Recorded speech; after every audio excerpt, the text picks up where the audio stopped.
নমস্কার, আমি সৌমেন মণ্ডল। Decoding Bible truth চ্যানেলে আপনাদের স্বাগত জানাই। আজ আমরা যে বিষয়টা নিয়ে আলোচনা করব সেটা হলো যে বাইবেলের বিবৃতিগুলি বা রহস্যগুলি সঠিকভাবে বোঝার জন্য আধুনিক বিজ্ঞান আমাদের কিভাবে সাহায্য করতে পারে। বাইবেলের সৃষ্টির সময় অনেক রহস্য আছে।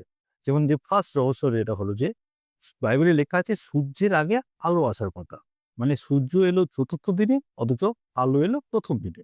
কিভাবে সম্ভব? কেন আমরা জানি পৃথিবীতে আলোর উৎস হলো সূর্য।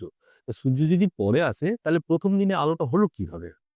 দ্বিতীয় যেটা রহস্য আছে যেটা হলো সূর্যের সময়ের পরিমাপ দেওয়ার আগে সন্ধ্যা এবং সকাল সম্বলিত দিনের কথা বলা হচ্ছে।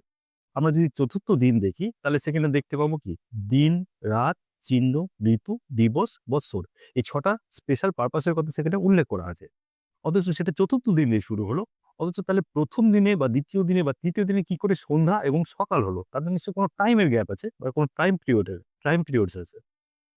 তৃতীয় যেটা হলো যে আমরা জানি দিনের শুরু হয় সকাল থেকে আর শেষ হয় সন্ধ্যেবেলা রাতের বেলায়। কিন্তু বাইবেলে বলছে যে প্রথম দিন, দ্বিতীয় দিন যেগুলো শুরু হয়েছিল সবকটা দিন শুরু হয়েছে সন্ধ্যে থেকে। আর শেষ হচ্ছে কোথায়? সকালবেলায়। এটা একটা রহস্য, বড় রহস্য। সেটা কিভাবে সম্ভব? এরপরে যে রহস্যটা আছে যে এমন এক আকাশমণ্ডলের কথা বলা হলো যেটা জলরাশি থেকে জলরাশি পৃথক করে। মানে প্রথম কথা আকাশে জল এলো কোথা থেকে? আর দ্বিতীয়ত জলকে কিভাবে পৃথক করবে? আমরা যদি ১ অধ্যায় ৬ পদ দেখি, সেখানে লেখা আছে, "and God said, let there be a vault between the waters to separate waters from waters." মানে জলের মধ্যে বিতান হোক এবং জলকে ২ ভাগে ভাগ করুক। বিতান মানে হলো এক্সপেনশন বা বিস্তৃতি। এই বিস্তৃতি জলকে কিভাবে ভাগ করবে? এরপরে যে রহস্যটা আছে যে সূর্য এবং চন্দ্রের আগে মহাদেশ এবং মহাসমুদ্র সহ পৃথিবীর অস্তিত্বের কথা বলা আছে এবং তাদের অস্তিত্বের জন্য প্রয়োজনীয় সূর্যালোক ছাড়া উদ্ভিদ জন্মানোর কথা বলা আছে। এবং যদি আমরা জানি যে সূর্যের আলো ছাড়া উদ্ভিদ জন্মায় না এবং সূর্য এলো চতুর্থ দিনে অথচ উদ্ভিদ এলো প্রথম দিনে, উদ্ভিদ এলো তৃতীয় দিনে, তাহলে উদ্ভিদটা বাঁচবে কি করে? তাই না? এগুলো এমন এক একটা রহস্য যেগুলো সমাধানের প্রয়োজন, বিজ্ঞান ভিত্তিক অবশ্যই সমাধানের প্রয়োজন। অনেকেই এই ভূতত্ত্বের যে দীর্ঘ সময় আছে জিওলজিক্যাল পিরিয়ডস, সেটা সৃষ্টির ৬ টা দিনের সাথে মেলাতে গিয়ে ব্যর্থ হয়েছেন। তারা এটা বুঝতে পারেনি যে Moses confines the whole of palaeontological geology from the beginning of life in the Cambrian and Silurian up to Tertiary and Quaternary ages within 5th and 6th cosmogonic day. অর্থাৎ মসি এই জীবাশ্ম সংক্রান্ত ভূবিদ্যাকে ক্যাম্ব্রিয়ান এবং সিলুরিয়ান যুগের প্রাণের সূচনা থেকে শুরু করে টার্সিয়ারি এবং কোয়াটারনারি যুগ পর্যন্ত পঞ্চম এবং ষষ্ঠ সৃষ্টিতাত্ত্বিক দিনের মধ্যে সীমাবদ্ধ রেখেছেন। এবার আমরা যদি পরপর ৬ দিন ধরি তাহলে সেটা কোনোদিনই হিসাবে মিলবে না। কেন এই মসি ৪ টে যুগের কথা বলে গেছে এখানে।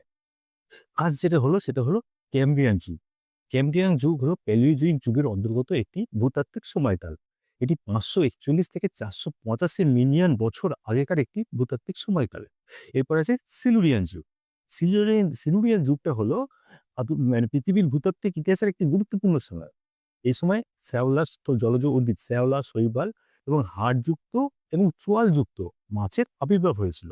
ক্যাম্ব্রিয়ান গেল, সিলুরিয়ান গেল। এবার টার্সিয়ারি। টার্সিয়ারি যুগটা হলো 66 মিলিয়ন থেকে 2.6 মিলিয়ন আগেকার একটি ভূতাত্ত্বিক সময়কাল। এই টার্সিয়ারি যুগে ডাইনোসরাসের বিলুপ্তি ঘটেছিল এবং স্তন্যপায়ী প্রাণীদের জীবনে বৈচিত্র্য এসেছিল। এরপরে যেটা হলো সেটা হলো কোয়াটারনারি যুগ। কোয়াটারনারি যুগ হলো বর্তমান যেটা যুগটা চলছে সেটা হলো কোয়াটারনারি যুগ। এটি বর্তমান বরফ যুগ থেকে শুরু হয়েছে বর্তমান হলোসিন যুগ পর্যন্ত বিস্তৃত। এটি 2.85 মিলিয়ন বছর আগে শুরু হয়েছে এবং এখনো অবধি এটা চলছে। তাহলে ক্যাম্ব্রিয়ান, সিলুরিয়ান, টার্সিয়ারি, কোয়াটারনারি ৪ টে যুগ আছে। এবার আমরা দেখব যে বাইবেলের কোন, কোন দিন কোন যুগের মধ্যে পড়ছে। দেখুন মসি আদিপুস্তকে যা লিখেছেন তার সাথে আধুনিক প্রত্নতাত্ত্বিক ভূতত্ত্বের যে মিল আছে তাকে বলা হয় ডে এজ থিওরি। অর্থাৎ বাইবেলের একদিন বিজ্ঞানিক সেটা একেকটি যুগ। এবার দেখব যে ফার্স্ট কোন যুগটা ছিল। ফার্স্ট যে যুগটা হলো সেটা হলো আর্কিয়ান ও প্রোটোরোজোইকিয়ান। বাইবেলের ১ম দিন আর ২য় দিন। এই ১ম দিনের ২য় দিনে কি সৃষ্টি হয়েছিল বাইবেলে? সেটা হলো ১ম এ পৃথিবী ঘোরশূন্য অন্ধকার ছিল। তারপরে আলো এলো, তারপরে আকাশ আকাশ বা হেভেন তৈরি হলো। এবার আমরা দেখব যে ভূতত্ত্বের সাথে কি মিল আছে। পৃথিবীর ১ম অবস্থায় ভূতত্ত্বে যেটা বলছে যে পৃথিবী ১ম অবস্থায় উত্তপ্ত ছিল। তারপর পৃথিবী ধীরে, ধীরে ঠান্ডা হয়েছিল। তারপর বায়ুমণ্ডল এবং সমুদ্র গঠিত হয়েছিল। এই সময় প্রাণের কোনো অস্তিত্ব ছিল না। বাইবেল একই কথা বলছে যে এই সময় প্রাণের কোনো অস্তিত্ব ছিল না। এরপরে যেটা হলো প্যালিওজোইক যুগ। প্যালিওজোইক যুগ হলো ক্যাম্ব্রিয়ান এবং ক্যাম্ব্রিয়ান থেকে শুরু করে সিলুরিয়ান অবধি। এটা হলো বাইবেলের ৩য় দিন এবং ৫ম দিন। বাইবেলের এই সৃষ্টি কি হয়েছিল ৩য় দিন এবং ৫ম দিনে? শুকনো মাটি এবং উদ্ভিদ। আর ৫ম দিনে হয়েছিল জলজ প্রাণী। এবার দেখব ভূতত্ত্বের সাথে কি মিল আছে। ক্যাম্বিয়ানকে বলা হয় প্রাণের বিস্ফোরণ। এই সময় জলে হঠাৎ করে কোটি কোটি প্রাণের আবির্ভাব হয়েছিল। তাদের মধ্যে প্রধান যে ৩টি প্রাণী ছিল হলো ট্রাইলোবাইট, অ্যানোমালোপ্যারিস আর কডাটা। এটা হলো ক্যাম্ব্রিয়ান যুগ। এরপরে যে যুগটা আছে সেটা হলো সিলুরিয়ান যুগ। সিলুরিয়ান যুগে জলজ উদ্ভিদ এবং স্থলজ উদ্ভিদ দেখা যায়। তার মধ্যে গুরুত্বপূর্ণ একটা স্থলজ উদ্ভিদ ছিল, সেটা হলো কুকসোনিয়া। কুকসোনিয়া হলো প্রাচীন ভ্যাসকুলার বা সংবাহী উদ্ভিদ। এদের কোনো শিকড় বা পাতা ছিল না। এরা ছিল সরু, সোজা এবং ডালপালাযুক্ত। দুটো যুগ গেল, একটা হলো আর্কিয়ান ও প্রোটেরোজোইকিয়ন, দ্বিতীয় হলো প্যালিওজোইক যুগ। ৩ নাম্বার যে যুগটা আছে সেটা হলো মেসোজোইক যুগ বা ডাইনোসরাসের যুগ। বাইবেলের ৫ম দিনের শেষ এবং ৬ষ্ঠ দিনের শুরু। এই মেসোজোইক যুগে কি হয়েছিল? বাইবেলের সৃষ্টি বিশালাকার সামুদ্রিক দানব, হিব্রু ওয়ার্ড যেটা বলছে টেনেনি, এবং আকাশের পাখি। এবার আমরা দেখব ভূতত্ত্বের সাথে কি মিল আছে। মেসোজোইক যুগটা ৩টি পিরিয়ডের সমন্বয়। ট্রায়াসিক, জুরাসিক, ক্রিটেসিয়াস, এই ৩টি পিরিয়ড মিলে মেসোজোইক যুগটা হয়েছে। এই মেসোজোইক যুগে বড় বড় স্থলজ প্রাণী, ডাইনোসর এবং পাখিদের বিচরণ ছিল। এটা হলো মেসোজোইক যুগ। এরপরে যে যুগটা আসবে সেটা হলো টারসিয়ারি এবং কোয়াটারনারি যুগ, যেটা হলো বাইবেলের ৬ষ্ঠ দিন। এই টারসিয়ারি এবং কোয়াটারনারি যুগে প্রথম গবাদি পশু এবং বন্য পশু এবং সবশেষে মানুষের সৃষ্টি হয়েছিল। এই যুগে ওই টারসিয়ারি যুগে কি হয়েছিল? ভূতত্ত্বের সাথে মিল দেখব। টারসিয়ারি যুগে প্রথম স্তন্যপায়ী প্রাণী যেমন ম্যামেজদের বিকাশ লাভ, ব্যাপক বিস্তৃতি ঘটেছিল। আর কোয়াটারনারি যুগে সবচেয়ে কোয়াটারনারি যুগে একেবারে মাটির উপরের স্তরে মানুষের কঙ্কাল বা জীবাশ্ম দেখা যায়। কেন মাটির উপরের স্তরে কেন রয়েছে? কেন মানুষ সৃষ্টি হয়েছিল সবার শেষে, সেই জন্য তাদের কঙ্কাল বা জীবাশ্ম রয়েছে মাটির একেবারে উপরে। এবার আমরা বেশ কিছু তথ্য দেখব।